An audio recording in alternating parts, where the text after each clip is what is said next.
बिस्मिल्लाहिर्रहमानिर्रहीम। अस्सलाम वालेकुम स्टूडेंट्स। लास्ट लेक्चर में आपको समझाया गया था कि स्टेटमेंट में हम लोग उसका सिंटैक्स क्या लिखते हैं, एसोसिएटेड कोड क्या होता है, और एक एग्जांपल दी गई थी। यहाँ मैं एक फर्दर एग्जांपल लूँगी जहाँ हम यूज़र से वैल्यू लेंगे, क्योंकि लास्ट टाइम हम लोगों ने वैल्यू जो दी थी वेरिएबल को वो खुद से इनिशलाइज़ करवाई थी, पर इधर एग्जांपल्स के अंदर हम देखेंगे यूज़र से वैल्यू किस तरह ली जाती है। उससे पहले आपको बता दूँ इसका फ़्लो चार्ट, ज़रा फ़्लो चार्ट देखिए। लास्ट टाइम जो फ्लो चार्ट मेरे को दिया था आप वो फ्लो चार्ट भी यूज़ कर सकते हैं और आप ये फ्लो चार्ट भी यूज़ कर सकते हैं। इस फ्लो चार्ट में उस फ्लो चार्ट में कोई फ़र्क नहीं है, बस यहाँ पे स्टेटमेंट्स वर्ड यूज़ हो गया है एसोसिएटेड कोड की जगह। कंडीशन अगर ट्रू है तो स्टेटमेंट्स, और अगर फॉल्स है तो एग्जिट कर देगा। तो आप इस फ्लो चार्ट को भी यूज़ कर सकते हैं, ज़रूरी नहीं कि वही अगर आपको कॉम्प्लेक्स लग रहा है तो। चलते हैं एग्जाम्पल की तरफ। मैं एग्जांपल में लेना चाहती हूँ दो नंबर्स और चेक करना चाहती हूँ कि क्या दोनों नंबर्स इक्वल हैं या नहीं है। तो यहाँ पे हम दोनों चीज़ें ले रहे हैं यूज़र से। सो स्टार्ट करते हैं। फर्स्ट ऑफ ऑल हम प्रोग्राम की बॉडी के ब्रैकेट्स लगाएंगे, देन हम लिखेंगे इंट, क्योंकि हमारी टाइप जो है वो इंट है, और साथ ही हम अपने वेरिएबल्स का नाम ए और बी, मैंने दो वेरिएबल्स ले लिए। नाउ मैं यूज़र से वैल्यू लेना चाहती हूँ तो मैं यूज़र से वैल्यू मांगूंगी। देन मैं लिखूँगी कि print F enter value of a. ठीक है, अब क्योंकि हम फर्स्ट वैल्यू ले रहे हैं तो हम यहाँ पे स्कैन एफ, क्योंकि हम जानते हैं हम स्कैन एफ का फंक्शन यूज़ करते हैं वैल्यू होल्ड करने के लिए। वैल्यू की टाइप क्या है, हम वो स्पेसिफायर लगाएंगे यहाँ पे %d, क्योंकि इंट है तो %d, देन कॉमा, और साथ ही हम एंड का साइन लगाकर उसका नाम ए है तो वो लिख देंगे। हम लोगों ने ले ली वैल्यू ए की, ना हमें चाहिए सेकेंड नंबर की वैल्यू बी की। हम अगेन यूज़र से मांगेंगे print F enter value of B. ये स्क्रीन पे लिखा हुआ आएगा, बिकॉज हम जानते हैं कि प्रिंट एफ में क्या होता है, चीज़ एज इट इज़ स्क्रीन पे लिखी हुई आ जाती है। देन स्कैन एफ फंक्शन हमारे पास यूज़र जो वैल्यू एंटर करता है वो होल्ड करेगा अगेन, तो हम यहाँ पे %d लगाएंगे क्योंकि हमारे पास टाइप अगेन इंट है, और साथ ऐड सिंबल, और जो हमारे पास वेरिएबल का नाम है तो यहाँ हमारे पास वेरिएबल का नाम बी है वो लिखेंगे। नाउ हमने दो नंबर्स की वैल्यूज़ यूज़र से ले ली। ओके जी, हमने यहाँ पे दो वैल्यूज़ यूज़र से ले ली। नाउ हम चेक करना चाहते हैं कि क्या फर्स्ट वैल्यू और सेकंड वैल्यू इक्वल है या नहीं है। सो अगर हमने वैसे भी कोई नंबर चेक करना हो कि वो इक्वल है या नहीं, हम चेक करते हैं क्या फर्स्ट की वैल्यू या सेकंड की वैल्यू इक्वल है, तो हम इक्वल का साइन यूज़ करते हैं। पर हम जानते हैं कि इधर सी या लैंग्वेजेस के जब हम कर रहे होते हैं इसमें हमारे पास डबल इक्वल का साइन यूज़ होता है, तो हम यहाँ पे अब कंडीशन लगाने वाले हैं, इफ़ यूज़ करने वाले हैं। इफ़ यूज़ करने के लिए मैं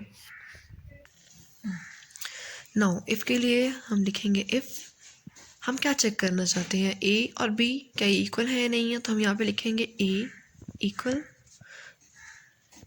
अब ये रूल है हमारे पास, लैंग्वेजेस में रूल होता है जब हम किसी चीज़ की वैल्यू टोटली एक दूसरे की इक्वल चेक करना चाहते हैं तो हम डबल इक्वल का साइन यूज़ करते हैं। सो मैं चेक कर रही हूँ कि क्या if A double equal to B, अगर तो ये है तो अब हम क्या प्रिंट करवाएंगे, मीन्स अगर ये कंडीशन ट्रू हो तो आप क्या प्रिंट करवाना चाहते हो। सो यहाँ प्रिंट करवा दूँगी print F. Now this is associated code. Printf a is equal to b. Simple. ये हम कह सकते हैं first value is equal to second value, that's it. अब ये हमारे पास सिंगल एक हमने सिंपल सी स्टेटमेंट दी है। सो यहाँ हम इसकी ब्रैकेट क्लोज कर देंगे, मीन्स कि ये इफ़ पे डिपेंड कर रहे हैं। इसके अलावा ये सारी चीज़ें एग्जीक्यूट होंगी बिकॉज ये तो प्रोग्राम बॉडी के अंदर है। प्रोग्राम बॉडी का और इस इफ़ का आपस में कोई ताल्लुक नहीं, मीन्स अगर ये इफ़ गलत होगी, ठीक है, फॉल्स हो जाएगी, तो ये ब्रैकेट्स इसके अंदर तमाम कोड इग्नोर हो जाएगा। बट अगला कोई कोड अगर आप लिख रहे हैं तो वो इग्नोर नहीं होगा। ओके, अब मैंने ये तो चेक कर लिया कि क्या number if number are equal, तो प्रिंट एफ कर दो कि नंबर इक्वल है। पर अब इसके लिए मैं एक और चीज़ भी लगा सकती हूँ कि अगर ये नहीं है देन क्या है।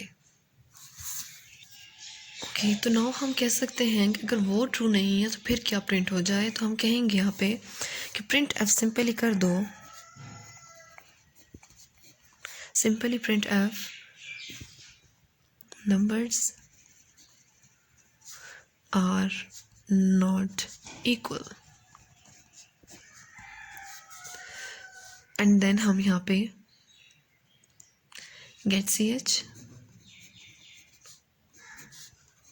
Programme body close. Okay students, अब ज़रा इस प्रोग्राम को गौर से देखें। फर्स्ट ऑफ ऑल हम लोगों ने वॉइड मेन प्रोग्राम स्टार्ट किया, देन हमने कहा 2 नंबर लिए, first enter a value, scanf ने वैल्यू होल्ड की, अगेन प्रिंट किया, एंटर सेकंड वैल्यू, स्कैनएफ ने वैल्यू होल्ड की, मीन्स हमारे पास कंपाइलर जब यहाँ पहुँचेगा स्टेटमेंट्स पर तो वो इन दोनों वेरिएबल्स की वैल्यूज़ लेकर अपने पास मेमोरी में रख लेगा। नाउ हमने लगाया इफ़, हमने कहा इफ़ ए यानी first value double equals to B, means क्या ए की वैल्यू और बी की वैल्यू इक्वल है, अगर तो ये है then if it is true then हमारे पास अंदर जो कोड होता है एग्जीक्यूट होता है, जैसे हमने पहले बताया आपको। सो अगर ये ट्रू है तो हमारे पास यहाँ पे आ जाएगा कंपाइलर और वो प्रिंट कर देगा A is equal to B. Okay, अब लेट्स सपोज ये ट्रू नहीं है, फॉल्स है, ठीक है, तो मुझे कोई प्रोग्राम का आउटपुट चाहिए, मैं चाहती हूँ कोई प्रोग्राम मुझे आउटपुट दे, सो मैं इस पर जगह प्रिंट करवा दूँगी print F numbers are not equal और गेट ch। लेट्स सपोज हम इस एग्जांपल को करते हैं एक नंबर लेकर, मैंने यहाँ पर लिया नंबर, यूज़र जब मांगा हमें ये आउटपुट बॉक्स है हमारा, ठीक है। फर्स्ट ऑफ ऑल स्क्रीन पे लिखा हुआ आएगा हमारे पास, इसके हिसाब से एंटर वैल्यू ऑफ ए,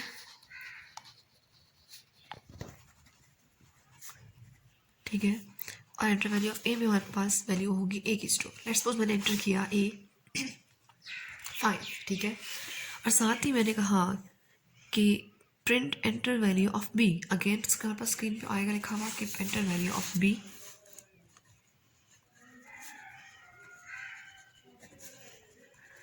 तो हम यहाँ पे ऐड कर देते हैं लेट्स सपोज अगेन 5, ठीक है। इसके हिसाब से जब हमारे पास इस कंडीशन पे आएगा, मेरे पास ए भी 5 है और बी भी 5 है। ओके जी, हमारे पास है यहाँ पे value of A is 5 and value of B is also 5, तो हमें क्लियरली नज़र आ रहा है कि ए और बी दोनों इक्वल हैं। नाउ जब कंपाइलर हमारे पास चेक करेगा इस कंडीशन के ऊपर, फर्स्ट ऑफ ऑल इस स्टेटमेंट पे आया, देन इस स्टेटमेंट पे, इस पे, अब वो आ गया इस कंडीशन पर। Now if A is equals to B means value of A equal है वैल्यू ऑफ बी के, यानी यहाँ 5 थी, ये भी 5 है, इक्वल है, ओके इट्स ट्रू। हम जानते हैं जब ये ट्रू हो जाए कंडीशन तो हमारे पास जो इसके साथ एसोसिएटेड कोड होता है वो एग्जीक्यूट हो जाता है। सो ये स्टेटमेंट्स एग्जीक्यूट हो जाएंगी जो इस ब्रैकेट के अंदर होंगी, यानी आपकी स्क्रीन के ऊपर लिखा आ जाएगा A is equal to B, ठीक है। देन नेक्स्ट देखें, अगर तो ये नो है, लेट्स सपोज यूजर ने एंटर किया था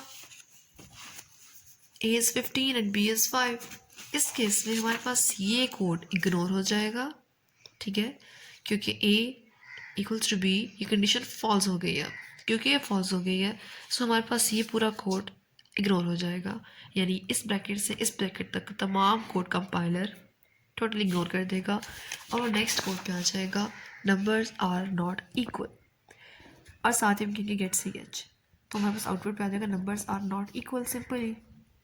अब यहाँ पे एक चीज़ आपको बताना चाहती हूँ मैं कि अब यहाँ पे इफ़ में एल्स यूज़ कर सकते हैं, मीन्स लेट्स सपोज जब ये ट्रू था, 5 और 5 दोनों वैल्यूज़ थी, तो हमारे पास प्रिंट हो गया कि नंबर्स आर इक्वल, और ये यहाँ से हमारे पास कंपाइलर जब इससे बाहर आया तो नेक्स्ट चीज़ उसके पास ये थी, ठीक है, तो वो प्रिंट कर देगा numbers are not equal, means हमारी लॉजिक तो गलत हो गई, हमने एक दफ़ा प्रिंट करवाया नंबर्स आर इक्वल, एक दफ़ा प्रिंट करवाया numbers are not equal.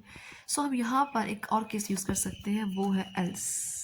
Yes, यहाँ पे हम यूज़ कर सकते हैं एल्स। इसमें क्या होगा कि अगर आपकी कंडीशन ट्रू है, ठीक है, तो ये एग्जीक्यूट हो जाएगी और एल्स वाला पार्ट इग्नोर हो जाएगा, और अगर आपके पास ये कंडीशन फॉल्स है तो ये इग्नोर हो जाएगी और एल्स वाला पार्ट एग्जीक्यूट हो जाएगा।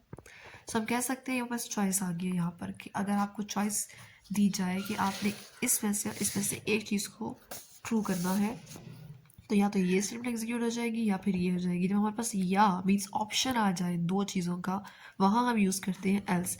नेक्स्ट वीडियो यहाँ तक थी हमारी एग्जांपल। आपने एग्जांपल में बिल्कुल कंफ्यूज नहीं होना। एक चीज़ आपको बताती चलूँ मैं, हमारे पास ये एल्स पोर्शन आपके नेक्स्ट टॉपिक में आएगा, आपने इस पर कंफ्यूज नहीं होना। आपकी एग्जांपल सिर्फ यहाँ तक थी, दैट्स इट, ठीक है। इफ़ की एग्जांपल हम चेक करें 2 नंबर्स इक्वल हैं कि नहीं हैं, नंबर्स लिए, कंडीशन लगाई और प्रिंट करवा दी। अगर ट्रू है देन ये प्रिंट हो जाएगा, वरना ये पोर्शन स्किप हो जाएगा। इफ़ के लिए जस्ट यहाँ से यहाँ तक आपके लिए प्रोग्राम होगा, बस दैट्स इट। सो आपने कंफ्यूज नहीं होना इस पोर्शन के लिए, ठीक है। ये एक नेक्स्ट मेथड है जो आपको इंशाल्लाह नेक्स्ट वीडियो में समझाऊंगी। अच्छा, अब एक दफ़ा हम ऐसा करते हैं कि एक रिव्यू ले लेते हैं फुल इस टॉपिक का, ताकि आपकी आसानी हो जाए। देखा था हम लोगों ने फ्लो चार्ट, इफ स्टेटमेंट का, देन एसोसिएटेड कोड, इसके बाद नेक्स्ट हमारे पास था एग्जाम्पल। उसके बाद थी हमारे पास ये एग्जाम्पल जहाँ हमने चेक किया था सिंपल एक ए वेरिएबल लेके चेक किया था, कंडीशन लगाई थी कि क्या ए वेरिएबल का 2 से डिवाइड करें, उसका रिमाइंडर 0, यानी कि ये इवन है ऑड है। अगर इवन है तो आप लिखेंगे ए इज़ इवन, एल्स आपका प्रोग्राम इस पोर्शन को एग्जीक्यूट नहीं करेगा। अगर ये कंडीशन फॉल्स होगी वो प्रोग्राम एंड कर देगा। उसके बाद हमने आज जो एग्जाम्पल देखी थी, जो आज एग्जांपल देखी थी, एग्जांपल में देखें हमने देखा कि हमने 2 नंबर्स लिए और चेक किया। अब यहाँ पे फ़र्क पड़ रहा है, लास्ट एग्जांपल में हम लोगों ने वैल्यू खुद इनिशियलाइज करवाई थी ए को, हमने कहा था ए इज़ 12, बट यहाँ हम लोग ए और बी की वैल्यू यूज़र से ले रहे हैं। सो हम यहाँ पे स्कैन एफ फंक्शन यूज़ कर रहे हैं, बिकॉज हम जानते हैं जब हम यूज़र से वैल्यू ले रहे होते हैं उस केस में हम लोग स्कैन एफ फंक्शन यूज़ करते हैं। सो स्कैन एफ के थ्रू हमने दोनों वैल्यूज़ ली, चेक किया, कंडीशन लगाई और यहाँ हमारा प्रोग्राम एंड हो गया। और यहाँ ये एक ऑल्टरनेटिव चार्ट था, फ्लो चार्ट, जो आप यूज़ कर सकते हैं। सो दैट्स इट, यहाँ तक थी हमारी इफ स्टेटमेंट। टॉपिक कंप्लीट हो चुका है। इंशाल्लाह नेक्स्ट टॉपिक के साथ मिलेंगे। अल्लाह हाफिज़, स्टे ट्यून्ड।